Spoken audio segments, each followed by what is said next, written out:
was one of Robert Monroe's experiences, which helped bring even more balance to my mind about this level of reality.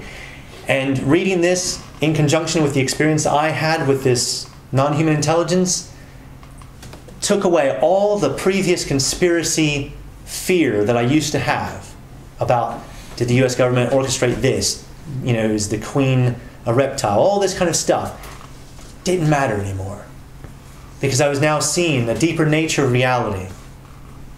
How all of this stuff interlocks to create a bigger overall experience beyond just one single level of consciousness.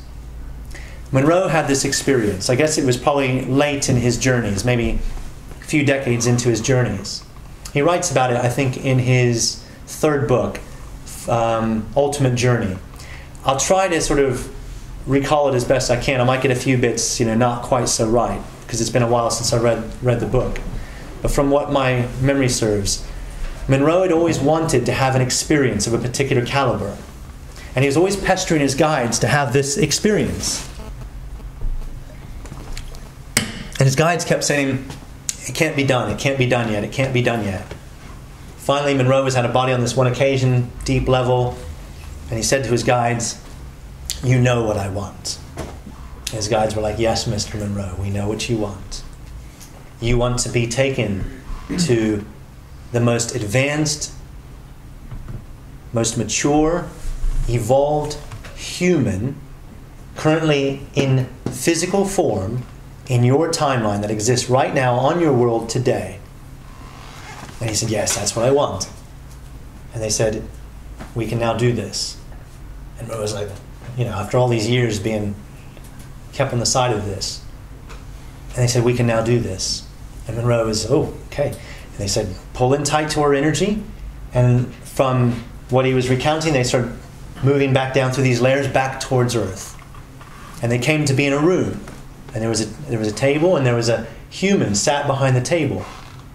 And so Monroe and his guides were there with this vantage point of this human in this room. And Monroe said, instantly he started getting information about this human. He said the first thing he picked up was the energy. He said the energy kept oscillating. 1 minute it was male, the next it was female, then male, then female. And he said it was a perfect balance of energy. And he was reading a little bit more, and he goes, "I don't know what to make of this. I don't know what to call this. I'll maybe call it a he-she." And then suddenly, Monroe said he had this voice in his head. "A he-she? I've never been called a he-she before." And so this human, this most evolved human out of the whole planet, Monroe's in his company, and now conversing. And Monroe is being allowed to dig deeper and deeper into this individual's experiences. And Monroe says, "I get the feeling that," he goes, "I don't know if I'm reading this right, but I'm picking up that you've lived one consecutive lifetime of 1,800 years.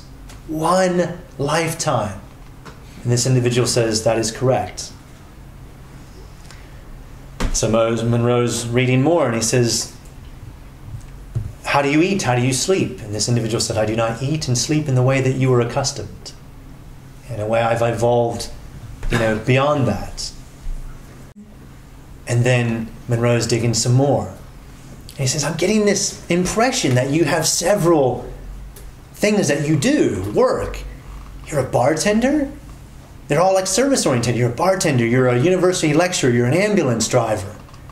How do you do all this?" Again, I am not a human in the sense that you currently understand. And why would he be if this was all true? 1,800 years on the planet in one human body, whether he's maintaining the same form, but at least he's in one body capable of doing what we would imagine and what we hear in these stories of avatars from the past like Jesus and Buddha. We have a modern-day individual, it seems, amongst us on this planet that Monroe's reporting.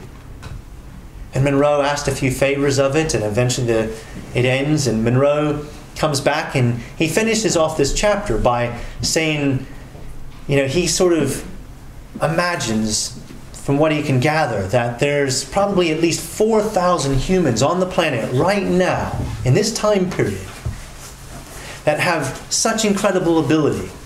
And he said that you could probably narrow that down a little bit more to 400 individuals on this planet that have such an ability you would not even recognize them as being human.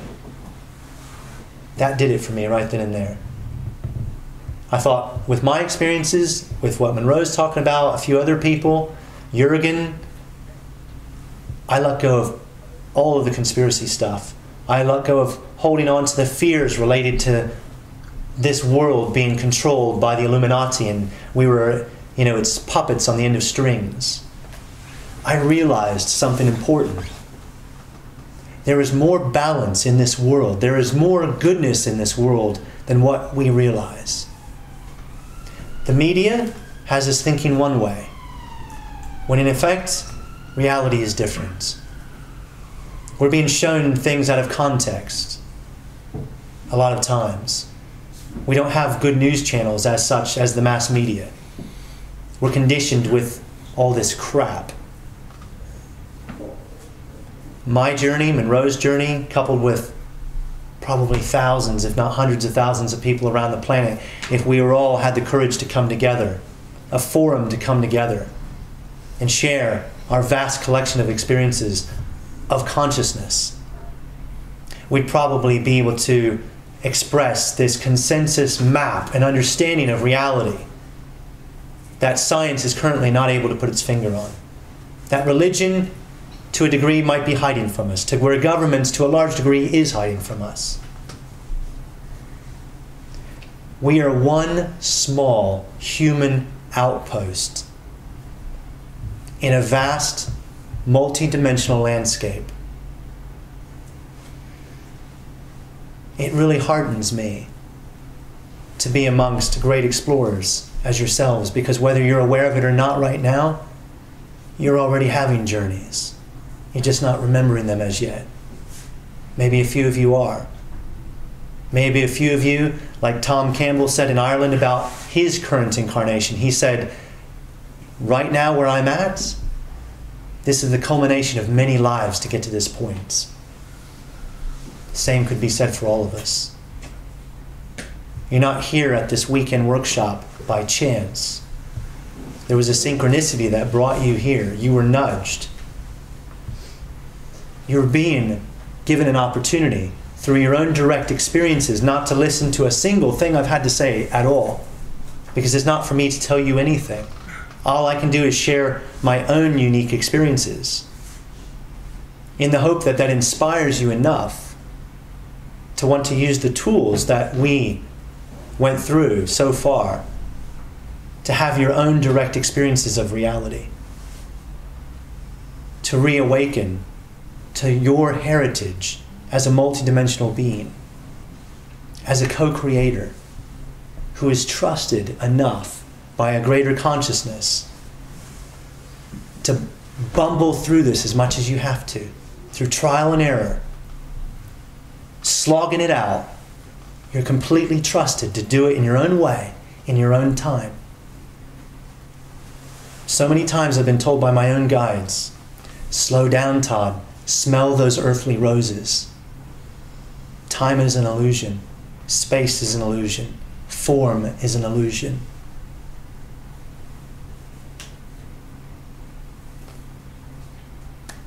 That's all I've got to say. So, hope you enjoyed that. Hope it brings something to you.